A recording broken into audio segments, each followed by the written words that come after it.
Hello दोस्तों, आप सबका बहुत बहुत स्वागत है। आरआरबी एनटीपीसी साथीगण आज मॉक टेस्ट नंबर 12 दोस्तों। और आज के पेपर में दोस्तों आइए चर्चा करते हैं कि आपके एनटीपीसी 2021 में दोस्तों किस प्रकार से क्वेश्चन पूछा गया था।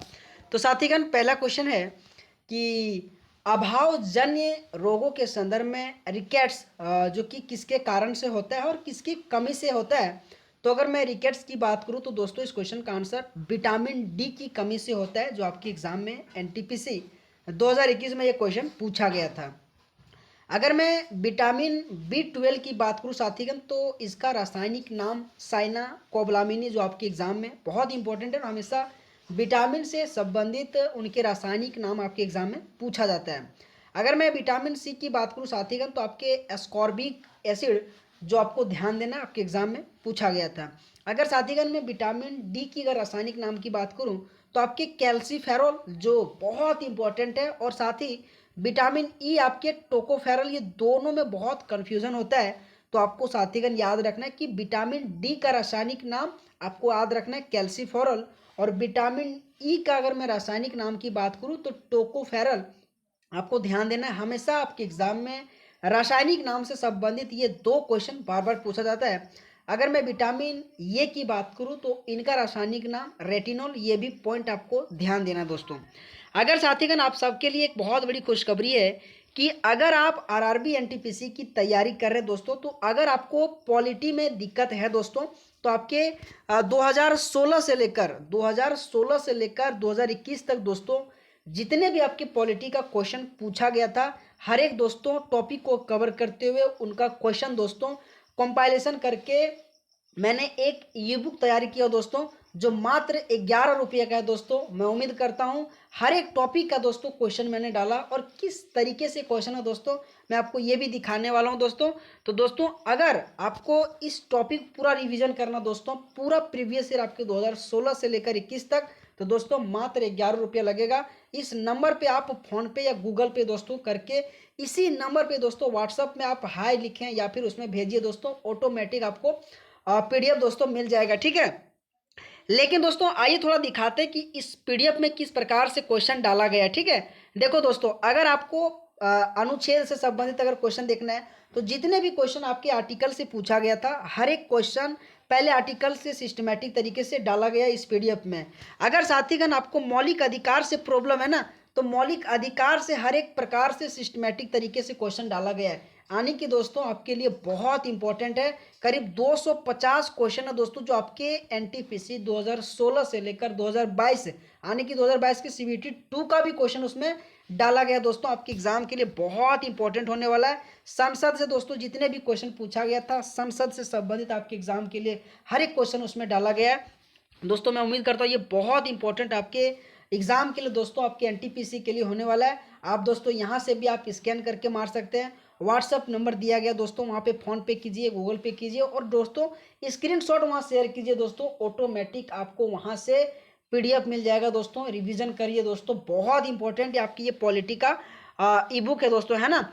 अगर मैं अगला क्वेश्चन की बात करूँ साथीगण कि पंजाब और हरियाणा के लोग अच्छी के लिए भगवान को धन्यवाद देकर बैसाखी त्यौहार या बैसाखी मनाता है, तो बेसिकली इस क्वेश्चन का आंसर आपके फसल जो कटाई होता है ना, वो जब फसल कटाई जब अच्छा हो जाता है ना, तो उन्हीं के लिए भगवान को धन्यवाद देकर बैसाखी त्यौहार मनाया जाता है। और ये आपके दोनों पंजाब और हरियाणा दोनों राज्यों में मनाया जाता है, आपको ध्यान देना है। अगर साथीगण मैं पंजाब से अगर बात करूँ तो इम्पोर्टेंट जिसमें से लोहड़ी फेस्टिवल और बैसाखी फेस्टिवल और बसंत पंचमी, ये दोनों पॉइंट याद रखना, हमेशा इम्पॉर्टेंट आपके पंजाब से फेस्टिवल क्वेश्चन पूछा जाता है। उसी तरह से अगर मैं सिक्किम से बात करूं तो उसमें से सागा दावा, लोसुंग और लहब सोल फेस्टिवल, ये भी आपके सिक्किम से रिलेटेड बहुत इंपॉर्टेंट, आपको ध्यान देना दोस्तों, बार बार आपके एग्जाम में फेस्टिवल से क्वेश्चन पूछा जाता है। अगला क्वेश्चन है कि भारत में सबसे बड़ी अंतर्देशीय खारे पानी की झील बेसिकली कौन सी है, तो देवताल झील, पुष्कर झील, लोनार झील और सांभर झील। और इस क्वेश्चन का आंसर दोस्तों कि सबसे खारे पानी की झील कौन सा है, तो सांभर झील आ जाएगा। अगर मैं बात करूं दोस्तों कि सांभर झील भारत के किस राज्य में स्थित है, तो राजस्थान में, जो आपको दोस्तों ध्यान देना है। अगर मैं लोनार झील की बात करूं तो आपके महाराष्ट्र में, ये भी पॉइंट आपको याद रखना है। अगर दोस्तों मैं पुष्कर झील की बात करूँ तो ये आपके राजस्थान से संबंधित हो, और देवताल बेसिकली आपके उत्तराखंड से। हमेशा आपके एग्जाम में राजस्थान से संबंधित, चाहे झील हो, संबंधित बांध हो, हमेशा क्वेश्चन पूछा जाता है। तो आपको ध्यान देना है, देवताल झील आपके उत्तराखंड, पुष्कर झील राजस्थान, लोनार झील महाराष्ट्र, और सांभार झील बेसिकली दोस्तों राजस्थान, आपको ध्यान देना है। अगर मैं अगला क्वेश्चन की बात करूं कि लाहौर में बादशाही मस्जिद थी जो बेसिकली किसके द्वारा बनाया गया था, तो शेरशाह सूरी, औरंगजेब, हुमायूं और इल्तुतमिश। तो इसमें से अगर मैं इस क्वेश्चन की आंसर की बात करूं दोस्तों, तो आपके औरंगजेब के द्वारा लाहौर में बादशाही मस्जिद को बनाया गया था। हमेशा आपके एग्जाम में शासक से संबंधित है, मुगल काल से या दिल्ली सल्तनत से क्वेश्चन पूछा जाता है। अगर मैं शेरशाह सूरी से अगर बात करूँ साथीगण, तो इनका राजधानी जो बहुत इंपॉर्टेंट है सासाराम, आपको ध्यान देना है, बार बार क्वेश्चन पूछा जाता है। और शेरशाह सूरी ने ही दोस्तों आपके ग्रांड ट्रक रोड जो निर्माण करवाया था, और इन्होंने ही दोस्तों आपके चांदी के सिक्के का भी चलाया था, जो आपके एग्जाम में हमेशा शेरशाह सूरी से सबसे ज़्यादा इंपॉर्टेंट ग्रांड ट्रक रोड आपको, और इनका जो राजधानी सासाराम है ना, ये दो क्वेश्चन इनसे बार बार क्वेश्चन पूछा जाता है। अगर मैं औरंगजेब से बात करूं दोस्तों, तो औरंगजेब 1658 से लेकर 1707 इनका कार्यकाल था, और बहुत ही इंपॉर्टेंट इनका कार्यकाल। और इन्होंने दोस्तों जजिया कर को पुनः शुरू किया था, ये भी पॉइंट याद रखिएगा। और इनका एक और इम्पॉर्टेंट, इन्होंने आलमगीर मस्जिद का निर्माण करवाया था औरंगजेब के द्वारा, ये भी पॉइंट आपको ध्यान रखना है कि औरंगजेब ने आलमगीर मस्जिद का निर्माण करवाया। औरंगजेब का कार्यकाल 1658 से 1707 में हुआ था, और औरंगजेब ने ही जजिया कर को पुनः शुरू करवाया था। अगर साथीगण मैं हुमायूं से अगर कुछ बात करूं, तो हुमायूं ने चौसा का युद्ध जो कि 1539 में लड़ा था, आपको ध्यान देना है, ये क्वेश्चन आपके एग्जाम में पूछा गया था। आपके कन्नौज युद्ध आपके जो बेसिकली 1540 में, और कन्नौज युद्ध को बेसिकली आपके बिलीग्राम का युद्ध कहा जाता है, ये भी पॉइंट याद रखिएगा। और आपके सरहिंद का युद्ध कर मैं बात करूँ साथीगण, तो इसका 1555 में हुआ था, ये बहुत इंपॉर्टेंट, और हमेशा सरहिंद के युद्ध से क्वेश्चन पूछा जाता है। अगर मैं इल्तुतमिश के अगर मकबरा की बात करूं कि इल्तुतमिश का मकबरा किसने बनवाया था, तो हमीदा बानो बेगम ने बनाया था, जो बहुत इंपॉर्टेंट है आपकी एनटीपीसी के लिए। तो साथीगण आपको ध्यान रखना है कि हुमायूं का मकबरा किसके द्वारा बनाया गया था, तो हमीदा बानो बेगम के द्वारा बनाया गया था। अगर दोस्तों मैं इल्तुतमिश की बात करूं, तो इल्तुतमिश दिल्ली सल्तनत के पहले मुस्लिम शासक था, और आपको ध्यान रखना है। और इल्तुतमिश ने 1211 से लेकर 1236 तक इनका कार्यकाल था, और इल्तुतमिश के बाद 1236 से लेकर 1240 के बीच इन्हीं की बेटी जो रजिया सुल्तान दिल्ली सल्तनत की पहली महिला शासक बनी थी, जो आपको याद रखना, आपके एग्जाम में हमेशा क्वेश्चन पूछा जाता है। इल्तुतमिश ने कुतुब मीनार का पूरा निर्माण करवाया था, ये भी पॉइंट कई बार पूछा जाता है कि कुतुब मीनार का शुरुआत किसने किया, तो बेसिकली कुतुबुद्दीन ऐबक ने। लेकिन कुतुब मीनार का पूरा किसने करवाया, तो इल्तुतमिश के द्वारा कराया गया था, आपको ध्यान देना है। अगला क्वेश्चन चाहते हैं कि मनुष्य के लिए ध्वनि की सर्वसीमा लगभग किस सीमा तक होती है। हमेशा इंपॉर्टेंट ये क्वेश्चन आपके एग्जाम में रहता है दोस्तों, चाहे आप रेलवे दीजिए चाहे एसएससी दीजिए। अगर मैं 20 एचजेड यानी कि हर्ट्ज से लेकर 20,000 हर्ट्ज तक, 10 एचजेड से लेकर 10,000 एचजेड तक, अगर 40 एचजेड से बात करूँ तो 40,000, और 30 एचजेड से लेकर 30,000। तो दोस्तों इस क्वेश्चन का अगर मैं आंसर की बात करूँ, तो 20 एचजेड से लेकर 20 एचजेड के बीच में सर्वसीमा जो उनका दोस्तों ये बहुत ही इंपॉर्टेंट है, आपको हमेशा याद रखना। सर्वसीमा आता है, सर्वसीमा आता है, इनका हमेशा क्वेश्चन पूछा जाता है इनसे, तो आपको बेसिकली ध्यान देना है। अगला क्वेश्चन है कि ओंगेस निम्नलिखित में से किस केंद्र शासित प्रदेश में रहने वाला एक आदिवासी समूह है। हमेशा आदिवासी से रिलेटेड और भी बहुत सा ऐसे समूह से क्वेश्चन पूछा जाता है, जिसमें से पुडुचेरी ऑप्शन दिया गया, दिल्ली दिया गया, अंडमान निकोबार और लक्षद्वीप दिया गया। लेकिन इस क्वेश्चन का अगर मैं आंसर की बात करूँ साथीगण, तो अंडमान निकोबार आ जाएगा। दोस्तों मैं पुनः कह रहा हूँ कि अगर दोस्तों आपको पॉलिटी से संबंधित दोस्तों अगर किसी भी प्रकार से प्रॉब्लम है, तो दोस्तों उनके लिए ई बुक बनाया गया है आपके लिए दोस्तों, मात्र 11 रुपये रखा हूँ दोस्तों। उसमें मैं पुनः कह रहा हूँ कि आपके 2016, 2020 और 2021 और 2022 के जो CBT 2 है ना, उनका दोस्तों जितने भी पॉलिटी का क्वेश्चन पूछा गया, चाहे आर्टिकल से रिलेटेड तो आर्टिकल से पूरा, मौलिक अधिकार से तो पूरा मौलिक अधिकार से क्वेश्चन डाला गया, मौलिक कर्तव्य से तो पूरा मौलिक कर्तव्य से क्वेश्चन डाला गया, फिर जाके दोस्तों मिक्स क्वेश्चन डाला गया। दोस्तों आपके एग्जाम के लिए बहुत इंपॉर्टेंट ये ई बुक होने वाला है। पॉलिटी से अगर किसी भी प्रकार से आपकी दिक्कत है ना दोस्तों, ले लीजिए, ज़्यादा नहीं दोस्तों, 11 रुपये है, ठीक है। आपके एग्जाम के लिए, आपके लिए दोस्तों बहुत इंपॉर्टेंट रहेगा। 7856897115, जो कि फ़ोन पे गूगल पे नंबर है दोस्तों, वहाँ पे जाके पेमेंट कीजिए और इसी नंबर पे दोस्तों आप व्हाट्सअप के जरिए वहाँ पे दोस्तों स्क्रीनशॉट भेजिए, ऑटोमेटिक दोस्तों आपको पीडीएफ मिल जाएगा। ठीक है। अगला क्वेश्चन साथीगण की डैश की सिफारिश पर भारत सरकार अधिनियम 1919 भारत के तत्कालीन वायसराय द्वारा पारित किया गया था। तो दोस्तों हमेशा आपके एग्जाम में जितने भी वायसराय से संबंधित और उनके टाइम पीरियड में कौन सी घटना हुआ था, ये क्वेश्चन हमेशा क्वेश्चन पूछा जाता है। लेकिन इस क्वेश्चन का आंसर एडविन मॉन्टेग्यू आ जाएगा, जो बेसिकली आपको ध्यान रखना है। साथीगण आपके एग्जाम में लॉर्ड लिथगो से बार बार क्वेश्चन पूछा जाता है। अगर मैं बात करूँ लॉर्ड लिथगो समय दोस्तों आपके 1942 में भारत छोड़ो आंदोलन हुआ था। आपके 1942 में क्रिप्स मिशन हुआ था। और अगस्त कर जो आपकी हुआ था ना, अगस्त क्रांति, ये भी आपके 1940 में हुआ था। ये 3 पॉइंट आपके लॉर्ड लिथगो के समय हुआ था। आपको ध्यान देना, आपके एग्जाम के लिए बहुत इंपॉर्टेंट ये पॉइंट होने वाला दोस्तों, है ना। अगला क्वेश्चन दोस्तों कि अशोकन शिलालेख के वितरण के संदर्भ में निम्नलिखित में से कौन सा स्थल गुजरात के आधुनिक राज्य में है। जो गिरनार, कालसी, शिशुपालगढ़ और संतनी, हमेशा आपके अशोक से रिलेटेड आपके एनटीपीसी ग्रुप डी में क्वेश्चन बार बार पूछा जाता है। लेकिन दोस्तों अगर मैं बात करूं अशोक के कुल 14 शिलालेख था। और अगर मैं इस क्वेश्चन की आंसर की बात करूं तो दोस्तों आपको ध्यान देना कि गिरनार जो आपके गुजरात के आधुनिक राज्य उनके आसपास के इलाके दोस्तों गिरनार आ जाएगा। है। अगर दोस्तों मैं बात करूं अशोक के एक क्वेश्चन पूछा था कि गुहा शिलालेख उसका कितना है, तो बेसिकली 3 गुहा शिलालेख है। ये भी पॉइंट आपको ध्यान देना है। अशोक अगर मैं कार्यकाल की बात करूं दोस्तों, ये आपके मौर्य सल्तनत के दूसरे शासक के रूप में, ठीक है, सॉरी दूसरे तीसरे शासक के रूप में बना था। जो 269 से लेकर 232 के बीच जिनका कार्यकाल रहा था। अशोक से रिलेटेड आपके एग्जाम में हमेशा क्वेश्चन पूछा जाता है।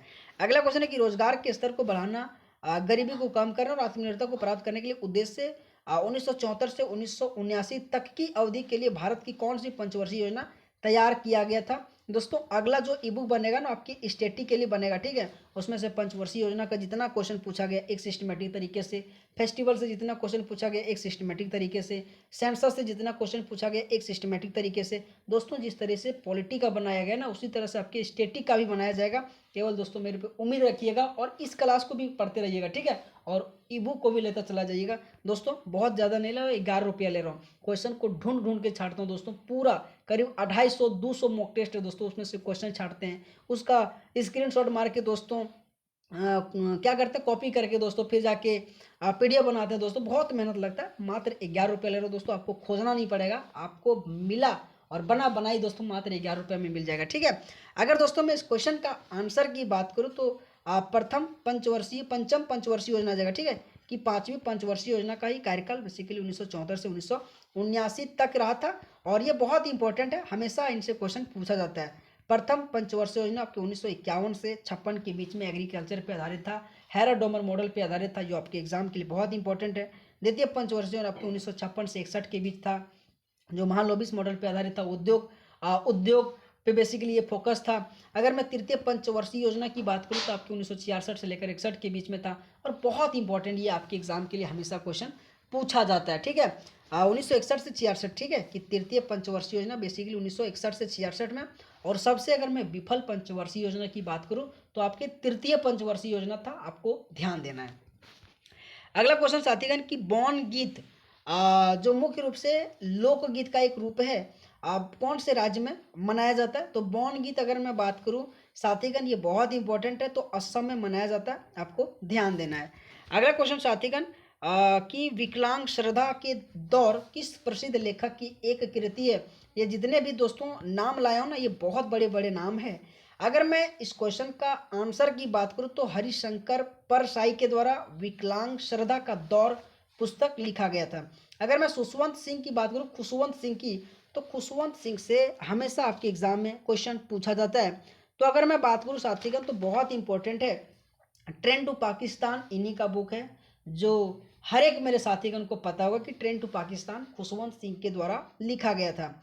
अगर मैं आर के नारायणन से बात करूं तो मालगुडी डेज, द गाइड, ये बहुत इंपॉर्टेंट है। इनका 2 बुक आपको ध्यान देना है, मालगुडी डेज और द गाइड, आपको याद रखना। बेसिकली 2 इंपॉर्टेंट है आर के नारायणन से।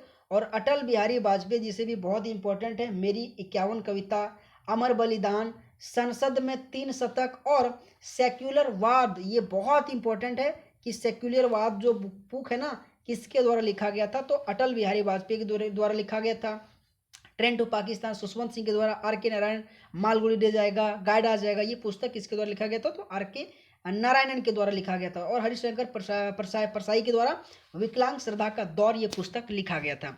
अगला क्वेश्चन साथीगण कि भारत के संविधान के अनुच्छेद 7 के अनुसार कोई भी व्यक्ति जो के बाद भारत के क्षेत्र में अब पाकिस्तान में शामिल क्षेत्र में चला गया, उसे भारत का नागरिकता नहीं माना जाएगा। दोस्तों ये बहुत इंपॉर्टेंट है, हमेशा आपके आर्टिकल 7, आर्टिकल 6, आर्टिकल 11, आर्टिकल 12 से क्वेश्चन पूछा जाता है। लेकिन इस क्वेश्चन का अगर मैं आंसर की बात करूँ साथीगण, तो 1 मार्च 1947 के अगर जो कि क्या बोल रखा है कि कोई भी व्यक्ति जो उसके बाद यानी उसके बाद चला जाता है ना, कि 1 मार्च 1947 के बाद अगर चला गया है ना, तो उन्हें भारत के नागरिकता नहीं माना जाएगा। ये बहुत इंपॉर्टेंट पॉइंट बनता है, आपके एग्जाम में हमेशा क्वेश्चन पूछा जाता है।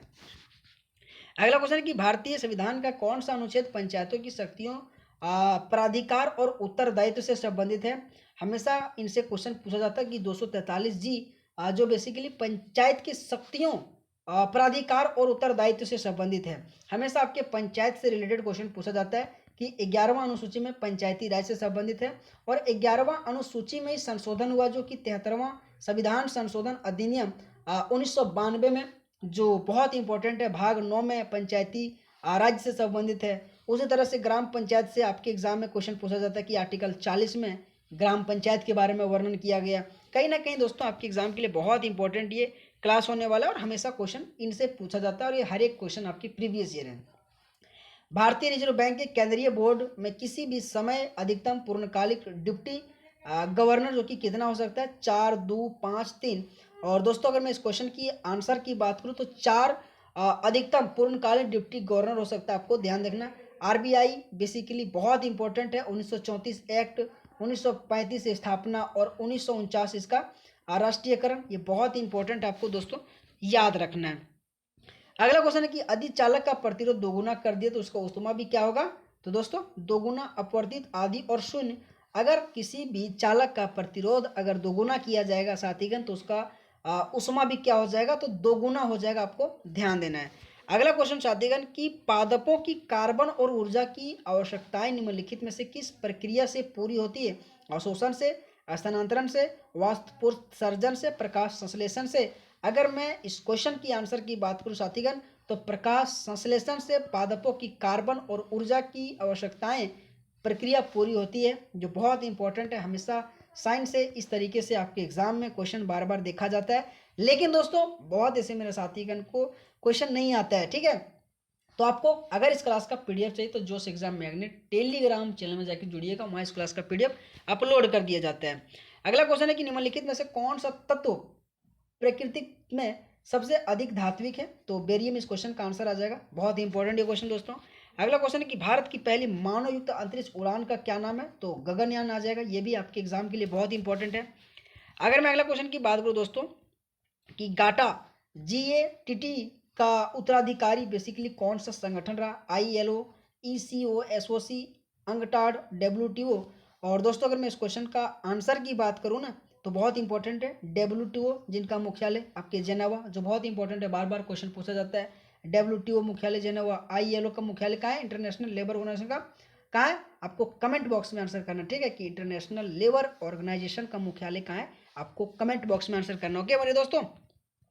अगला क्वेश्चन है कि उस स्मारक का नाम बताइए जो एक पुरातात्विक स्थल के सफल जीर्णोद्धार और संरक्षण को प्रमाण देता है। Sanchi stupa, Palika Bazaar, Gateway of India, India Gate. तो इस क्वेश्चन का आंसर आपके सांची स्तूप आ जाएगा।